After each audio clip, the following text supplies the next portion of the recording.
Number 10. You Don't Know Jack makes this list because of my deep and abiding affection for the old You Don't Know Jack PC games from the late 90s. They were smart and funny in equal measures, simultaneously celebrating and knowingly lampooning game show convention. You Don't Know Jack 2011 works because it does little to screw with the formula beyond increasing the accessibility by scattering it to every gaming platform known to man, from the 360 to the iPad. So good job, Jellyvision! You didn't screw it up!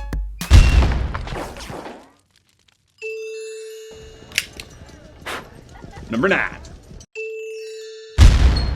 Twisted Pixels The Gunstringer is one of the most convincing arguments that the Kinect can currently muster, but that's not why the Gunstringer is on this list. No, it's the Gunstringer's free Day 1 DLC, The Wavy Tube Man Chronicles, that secured it this spot.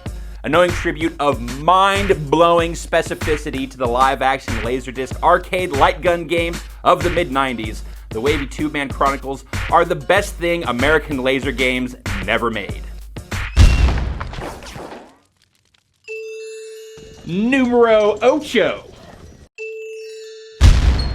Double Fine really found its confidence in 2011, cultivating projects that played to the studio's strengths in design and characterization, and no game exemplified that quite like Trenched. Even when a weird legal kerfuffle forced a post-release name change to Iron Brigade, the pulpy He-Man sci-fi aesthetic and the surprisingly appealing blend of tower defense and snappy mech combat never failed to shine. So Trenched, Iron Brigade, whatever you want me to call you, I salute you.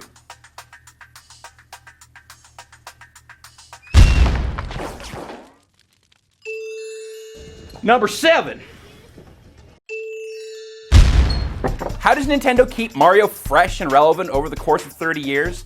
It's with stuff like Super Mario 3D Land. And you might think you know everything there is to know about this from the very title alone. And if you were to part it out, you might be pretty close. But it's not the pieces, it's how they're assuredly assembled that makes Super Mario 3D Land so much fun.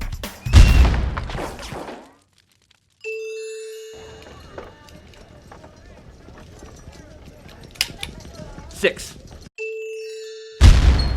Naughty Dog doesn't really have great ideas, so much as it finds the most common, obvious ideas and then perfects them. Having already mastered the third-person character-driven action-adventure extravaganza 2 years ago with Uncharted 2, the Dogs take a victory lap with Uncharted 3, a game that doesn't necessarily top its predecessor, but still delivers gorgeous, jaw-dropping action set pieces that border on poetry, as well as quieter character-driven moments and plenty of side-mouth snark from protagonist Nathan Drake.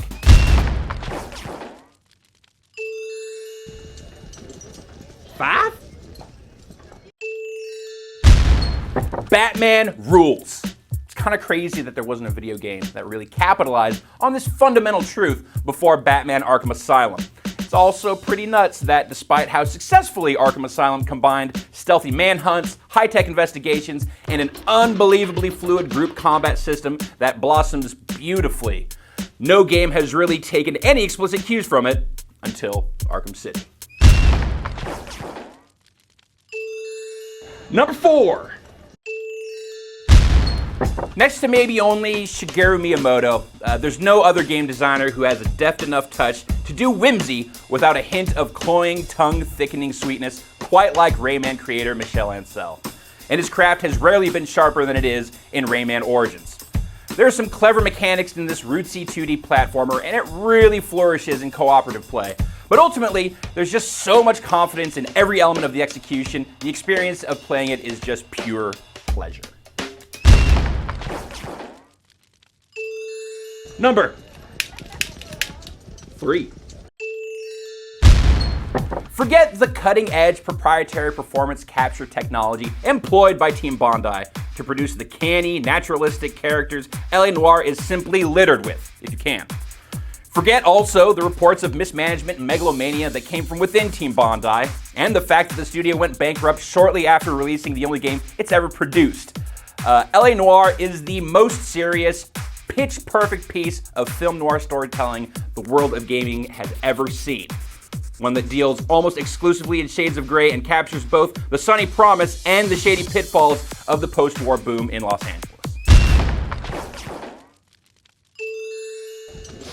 Number 2. It's hard to consider bigger boots to fill than trying to follow up Portal, a game so singular in its believable, super clean room aesthetic, bone-dry sense of humor, and mind and space-bending puzzle gameplay, and yet the team at Valve does it with aplomb in Portal 2. Bigger puzzles, a bigger story, and more patently absurd, patent-pending technology from the insane minds at Aperture Science. Number 1! Yeah! Saints Row the Third is so good. I have a hard time actually articulating why exactly I find the third of Volition's postmodern pimp fantasy series so compelling. I could ramble on about zombies and Burt Reynolds and auto-tuned gentlemen of leisure and dildo bats and anthropomorphic toilets and everything else until I'm wild-eyed and gasping for breath. But the bottom line is that this is one of the smartest stupid games I've played in a while. And its self-awareness balances perfectly against a fun-forward, open-world model where you're just as likely to murder a rival gang of luchadors with your VTOL jet as you are to have a sublime sing-along with your homies. Seriously, guys, you should really play Saints Row the Third.